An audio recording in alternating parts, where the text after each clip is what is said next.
Halo teman-teman, salam sehat dan jumpa kembali di channel Dimensi Analisa. Teman-teman, kali ini kita mau bahas tentang dengan ibu kota IKN yang ada di Kalimantan. Ternyata teman-teman, ibu kota IKN ini sekarang lagi ngebut-ngebutnya. Proyek di sana itu segera akan diselesaikan dengan rampung. Karena saya bicara dan menghubungi teman saya yang ada di sana di salah satu tenaga ahli di Kementerian PUPR, dia di bidang construction. Saya menghubungi dia dan bicara tentang bagaimana situasi di sana. Dia menyebutkan bahwa di sana itu sekarang lagi asik-asiknya untuk mengebut proyek karena jumlah dan total investor yang sudah ada di sana itu ternyata investor saat ini sudah ada sekitar 38 investor yang stay sekarang di sana dan melakukan aktivitas mereka. Dan mereka ada berniat membangun mulai daripada restoran-restoran mewah dan seperti misalnya restoran-restoran siap saji. Mereka sudah sedang melakukan pembangunan itu di sana dan termasuk lagi banyak pembangunan perhotelan, universitas, sekolah-sekolah tinggi dan rumah sakit. Jadi mereka akan membangun segera dan sudah melakukannya saat ini, sudah berprogres investor itu, dan mereka membangun sesuai dengan keinginan mereka yang akan mau dibuat bisnis mereka di IKN tersebut. Dan yang menunggu waktu 2-3 minggu ini akan datang lagi sekitar 6 investor lagi dari luar negeri. Wah, memang bisa orang-orang yang mengharapkan IKN ini gagal, bisa dia akan menangis bombay. Karena selama ini orang-orang yang tidak suka dengan pembangunan proyek IKN yang ada di Kalimantan, mereka itu selalu mengatakan bahwa pembangunan IKN itu akan menjadi kota hantu, kan begitu. Tapi nyatanya IKN itu sekarang memang dari luar negeri pun sekarang berdatangan investor saat ini, dan mereka berniat untuk memberikan investasinya untuk bergabung sebagai melanjutkan dan mengembangkan kota IKN tersebut.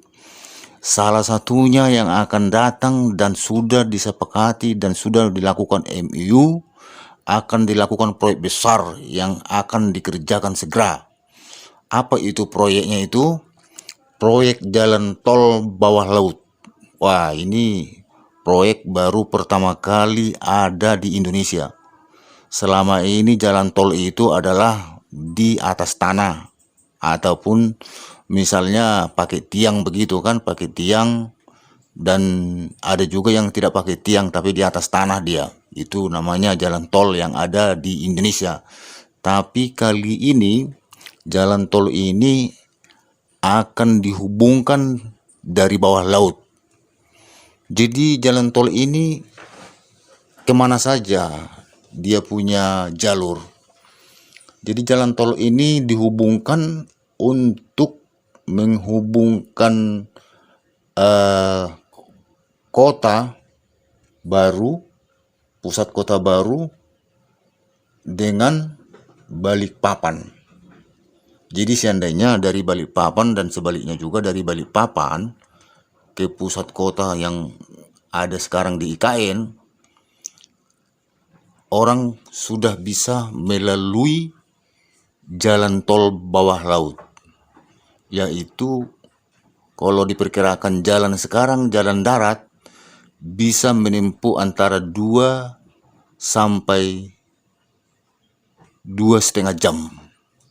Tapi diperhitungkan kalau seandainya sudah selesai, jalan tol bawah laut ini cuma hanya menempuh waktu 30 menit. Sudah nyampai antara dua kota tersebut, dari Balikpapan ke pusat ibu kota baru atau IKN sekarang.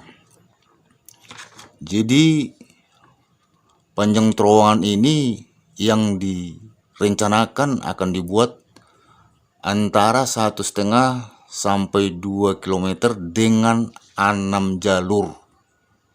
Tapi rencananya ada beberapa titik yang akan dibuat, dan totalnya seluruh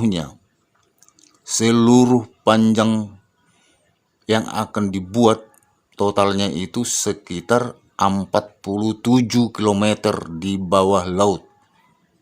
Jadi proyek ini sudah disepakati antara investor Korea Selatan dengan pemerintah Indonesia. Dan menurut teman itu anggarannya sekitar 11 triliun rupiah. Itulah anggaran jalan tol bawah laut ini yang akan direncanakan akan segera dilakukan dan dikerjakan, dan harus selesai pada tahun 2026. Jadi tidak lama-lama ini kawan-kawan. Sekarang 2025 berarti hanya 2 tahun lah, sekitar 2 tahun lah proyeknya itu harus selesai. Wah, ini mantap ini. Karena ini proyek ini baru kali ini ada di Indonesia, dan investornya ini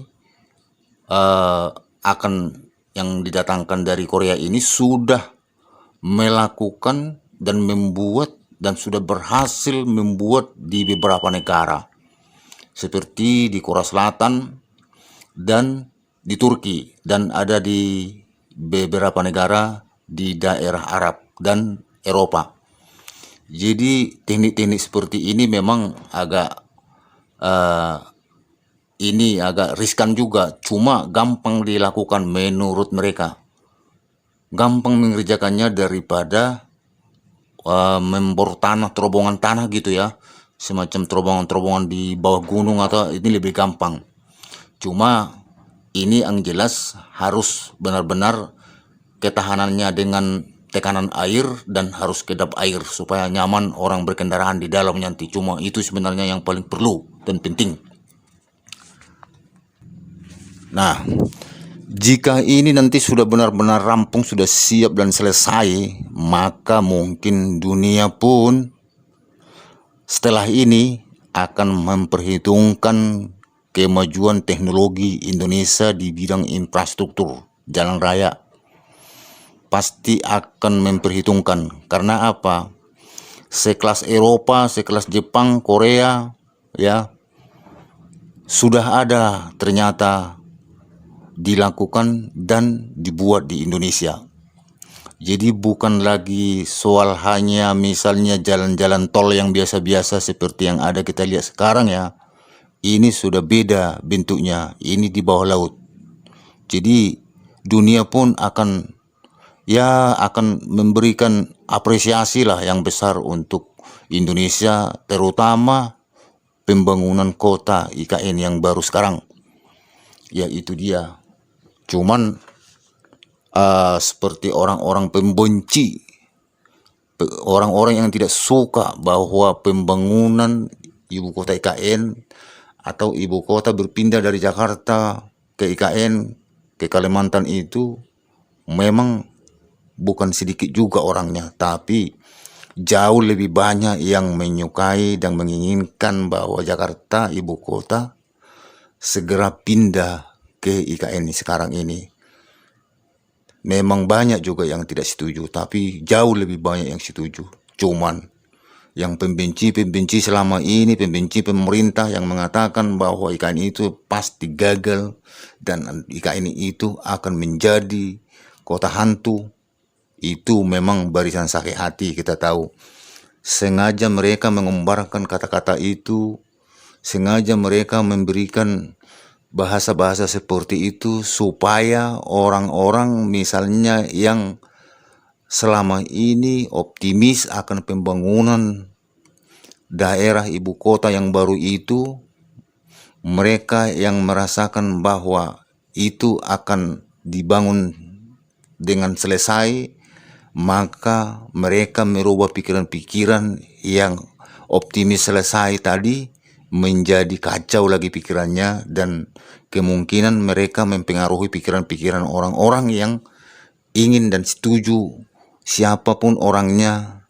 yang setuju bahwa ibu kota itu akan dibangun. Jadi ibu kota yang baru ini, misalnya orang yang ingin cepat-cepat dibangun itu, mereka sengaja mempengaruhi pola pikirnya dengan mengatakan bahwa ibu kota itu akan gagal dan itu akan menjadi rumah hantu ataupun kota hantu nantinya. Jadi mereka banyak berbagai macam alasan, tapi mereka tidak pernah ke sana melihat gitu loh. Cuma hanya keluar-keluar dari luar kawasan IKN itu, nggak pernah dia meninjau ke sana sebesar apa, ataupun misalnya sudah sampai di mana progres-progres yang sudah dilakukan proyek-proyek di sana itu, apakah memang itu proyek itu masih layak dikatakan tidak akan berlanjut ataupun itu akan mangkrak. Selalu kan mereka mengumbar-umbarkan itu akan pasti mangkrak dan tidak akan dapat lagi dibangun untuk selama-lamanya, kan seperti itu selama ini. Ternyata menurut teman ini malah investor sekarang sudah mengantri mau datang, dan mereka antusias dan memang serius orang itu, dan mereka sangat tertarik investor itu untuk menanamkan saham, untuk terlibat dan nimbrung dalam untuk membangun negara IKN ini. Jadi apabila nanti memang benar-benar ini terjadi, maka ya siap-siaplah orang-orang yang sakit hati sama pemerintah ini akan bertambah lagi sakitnya. Mungkin demam selama-lamanya mereka ini. Tidak akan mampu lagi melihat dan tidak akan mampu lagi mendengar bagaimana itu sebenarnya nanti perkembangan daripada IKN yang sudah mau dekat akan rampung dan akan selesai. Karena segera akan dipindahkan daripada ASN yang ada di ibu kota sekarang, ataupun daripada jajaran-jajaran pejabat-pejabat kementerian ataupun DPR, kepolisian dan TNI akan segera dipindahkan dari Jakarta ke IKN. Jadi apabila ini nanti sudah mau dekat terjadi, maka pembenci-pembenci pemerintah yang ingin menggagalkan daripada IKN ini akan mereka demam tinggi selama-lamanya. Tidak akan bisa reda demamnya itu apabila ini sudah benar-benar nanti terjadi bahwa disahkan dan diresmikan IKN ini menjadi ibu kota baru Republik Indonesia. Jadi menurut teman-teman, bagaimana, apa memang teman-teman berharap dan memang optimis bahwa IKN ini akan segera dan akan secepatnya rampung, atau teman-teman pesimis seperti mereka pembenci pemerintah selama ini yang mengatakan bahwa ini tidak perlu pemindahan ibu kota dari Jakarta ke IKN, cukup di Jakarta aja numpuk-numpuk itu. Maksudnya polisi di sana itu sudah tidak lagi, sudah di luar daripada di luar daripada standar kesehatan ini dunia begitu ya. Tapi mereka masih tetap mengatakan bahwa ibu kota itu mesti bertahan di Jakarta. Mereka sudah melihat bahwa banjir setiap tiga kali setahun banjir di Jakarta itu, tapi masih mereka menginginkan bahwa ibu kota itu masih layak di Jakarta. Bagaimana menurut teman-teman? Apakah memang Jakarta ini benar-benar dibutuhkan ibu kota baru, dibutuhkan misalnya kota-kota yang baru lagi, jangan cuma hanya di Jakarta saja numpuk semua di situ. Kalau memang teman-teman setuju, teman-teman misalnya optimis dengan perpindahan ibu kota dari Jakarta ke IKN ini akan segera dilakukan. Tolong teman-teman berikan komentar-komentar apa sebenarnya yang teman-teman komentari tentang IKN pada saat ini dan yang akan datang. Begitu teman-teman.